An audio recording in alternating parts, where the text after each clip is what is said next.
আসসালামু আলাইকুম এভরিওয়ান, কেমন আছেন সবাই? পারফেকশনে সবাইকে স্বাগত।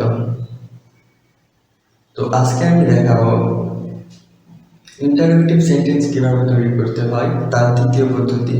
প্রথম ক্লাসে আমি প্রথম পদ্ধতি বা প্রধান পদ্ধতি, প্রথম যে পদ্ধতিটি আছে সেটি দেখিয়েছি। আজকে আমি দ্বিতীয় পদ্ধতিটি দেখাবো। তো যারা দ্বিতীয় পদ্ধতিটি দেখবেন তার আগে অবশ্যই প্রথম পদ্ধতিটি দেখে আসুন, তাহলে বুঝতে সুবিধা হবে। চলুন শুরু করি। তো দ্বিতীয় পদ্ধতিটিতে কিছু শব্দ লিখেছি আমি: what, when, where, how, which, why, whom. এটা হচ্ছে হুম। তো এগুলোকে বলে সাধারণত WH কোশ্চেন। যদি আপনি ডাব্লিউ এর 7টি WH কোশ্চেন যদি আপনি শিখে থাকেন, তাহলে আপনি প্রশ্ন করা ধরেন জেনে গেলেন। একটি শব্দ দিয়ে একটি প্রশ্ন করা যায়, যেমন হোয়াই কেন, হাউ কিভাবে, হোয়ার কোথায়, হুইচ কোনটি, হোয়ার কোথায়, হোয়েন কখন। এভাবে কিন্তু আপনি করে যেতে পারেন। তো চলুন আমি আপনাদের সুবিধার্থে এইগুলো শব্দ অর্থগুলো লিখে দিচ্ছি। হোয়াট অর্থ কি, হোয়েন অর্থ কখন, হোয়ার অর্থ কোথায়, হাউ কিভাবে, হুইচ কোনটি, হোয়াই কেন, তারপর হুম অর্থ কাকে। তো প্রথমে এই 7টি WH কোশ্চেন নোট করে নাও, তারপর আমি দেখিয়ে দিচ্ছি। তো প্রথমে আমি এখানে একটি বাক্য লিখেছি, আই লার্ন ইংলিশ। এটি হচ্ছে present indefinite tense. Present indefinite tense, এটি হচ্ছে প্রেজেন্ট ইনডিফিনিট টেন্স পদ্ধতি। 1 নং পদ্ধতিতে আমি শিখেছিলাম প্রেজেন্ট ইনডিফিনিট টেন্সকে কিভাবে হ্যাঁ বা না উত্তর দেওয়ার জন্য প্রশ্ন তৈরি করতে হয়। তাহলে ওটা নিয়ম অনুযায়ী এখানে ডো বসেছি। ডু আই লার্ন ইংলিশ, আমি কি ইংরেজি শিখি, আমি কি ইংরেজি শিখি। এটা হচ্ছে 1 নং পদ্ধতি। 1 নং পদ্ধতি, 1 নং পদ্ধতি প্রেজেন্ট ইনডিফিনিট টেন্সের 1 নং পদ্ধতিতে প্রশ্ন করা। আর হচ্ছে এইখান থেকে শুরু আমাদের 2 নং পদ্ধতিতে প্রশ্ন করা। 2 নং পদ্ধতিতে এইখান থেকে শুরু আমাদের 2 নং পদ্ধতিতে প্রশ্ন করা। তাহলে 2 নং পদ্ধতিতে প্রশ্ন করার নিয়ম হচ্ছে 1 নং পদ্ধতির মতোই, শুধু 2 নং পদ্ধতিতে 1 নং পদ্ধতির মতোই প্রথমে WH কোশ্চেনগুলো বসিয়ে প্রশ্ন করা। যেমন আগে আসছিল ডু আই লার্ন ইংলিশ, আমি কি ইংরেজি শিখি। এখানে যদি আমি WH কোশ্চেনটা দিই হোয়াই, দিলে why do I learn English, আমি কেন ইংরেজি শিখি। How do I learn English, আমি কিভাবে ইংরেজি শিখি। Where do I learn English, আমি কোথায় ইংরেজি শিখি। সহজ না ব্যাপারটা কিন্তু খুবই খুবই খুবই সহজ। প্রশ্ন করা এইভাবে খুবই সহজ। তো এটা কি হলো প্রেজেন্ট ইনডিফিনিট টেন্স। তারপর আমরা দেখাবো পাস্ট ইনডিফিনিট টেন্স। আমি পাস্ট ইনডিফিনিট টেন্সটা দেখিয়ে দিচ্ছি। তো তারপর লিখেছি এটি কোন টেন্স, পাস্ট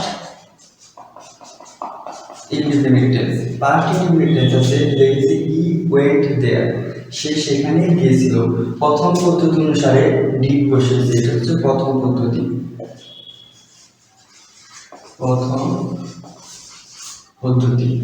তারপর এটি হচ্ছে আমাদের দ্বিতীয় পদ্ধতি আজকের ক্লাসে শিক্ষা। আর আজকের ক্লাসে যেটা আমরা শিখবো, এখানে তাহলে কি বসেছে WH কোশ্চেন বসিয়ে দিয়েছি বাক্যের শুরুতে। How did he went there, সে সেখানে কিভাবে গেল। Why did he went there, why did he went there, সে সেখানে কেন গেল। আরো দুটি উদাহরণ হচ্ছে এখানে I have been teaching English for 7 days. I have been teaching English for 7 days, এটি হচ্ছে আগে আমাদের টেন্স লিখতে হবে, এটি কোন টেন্সে আছে, তারপর আমরা প্রশ্ন বানাবো।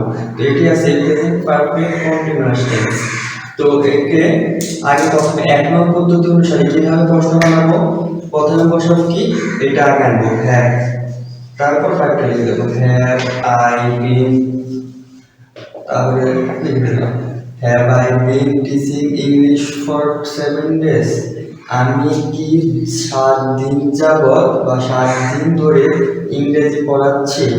তারপরে এখানে এটা হচ্ছে পদ্ধতি 2, এটা হচ্ছে পদ্ধতি 2 অনুসারে যদি এটাকে প্রশ্নবোধক বানাতে চাই তাহলে কি বসাতে পারে, এখানে ডাব্লিউ কোশ্চেন আগে দিলে হয়ে যাবে।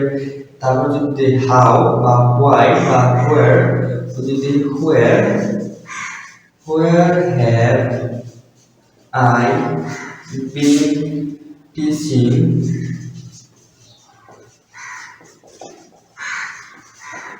ইংলিশ ফর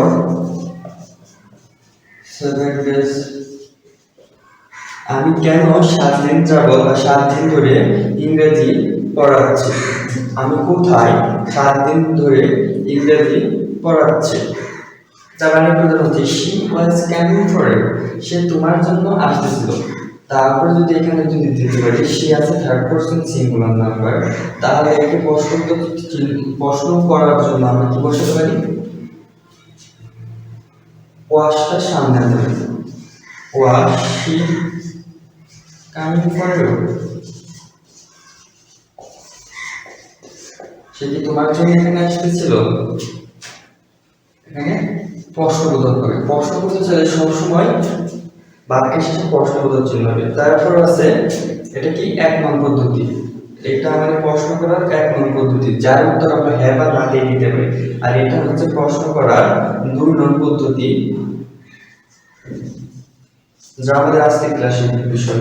তারপরে এখানে কি আছে, was she coming for you, সে কি তোমার জন্য আসতেছিল।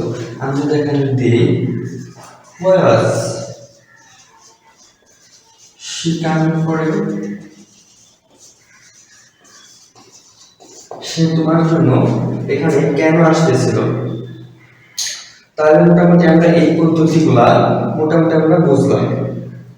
তো তারপর আমরা আরেকটি নিয়ম শিখব, সেটি হচ্ছে WH এই কোশ্চেনগুলোর পরে হাউ, হুম, তারপর হোয়ার এই কোশ্চেনগুলোর পরে বা আগে, এই কোশ্চেনগুলোর পর না, এই কোশ্চেনগুলোর আগে আমরা আরো কিছু শব্দ লাগিয়ে এই কোশ্চেনগুলোর অর্থ একটু বদলে দিতে পারি, বা এরকম আরো অনেক শব্দ লাগিয়ে অনেক কিছু লাগিয়ে আমরা আরো কোশ্চেন তৈরি করতে পারি। তো আমি এখানে কিছু কোশ্চেন লিখেছি তৈরি করে, এগুলো দেখাই। এছাড়া আরো অনেকগুলো কোশ্চেন আছে, সেগুলো তোমরা শিখে নেবে বা জেনে নেবে।